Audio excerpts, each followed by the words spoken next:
Hello guys. Meron naman tayong bangus na boneless. So lalagyan natin ng palaman 'yan. Iniihaw naman 'yan. Yan, pina-boneless namin 'yan sa palengke. Lulutuin natin 'yan. So meron tayo ditong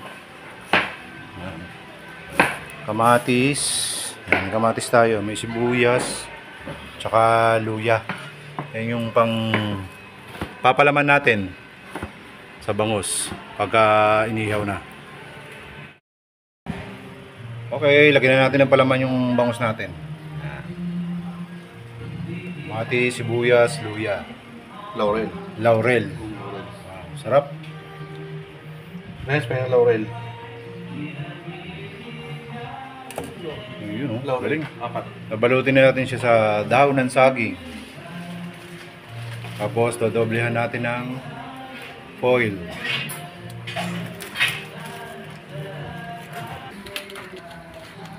Yan, balot natin ng dahon saging, tapos dodoblehan natin ng foil. Para pagbukas niya mabango. Sarap. Ayan o.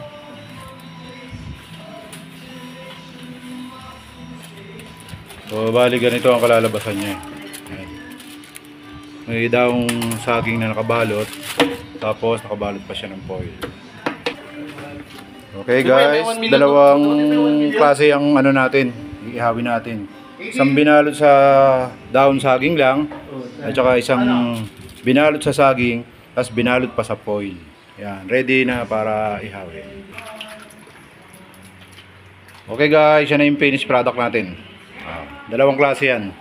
Pero yung nakabalot ng foil, meron din dahon saging yan. Dinabihan lang ng foil. Experiment natin kung anong klase yun. Kung anong magiging yan. Tapos ito yung isang klase. May dahon saging lang siya. Ready na yan para ihawin. Mamaya, sasalang na natin.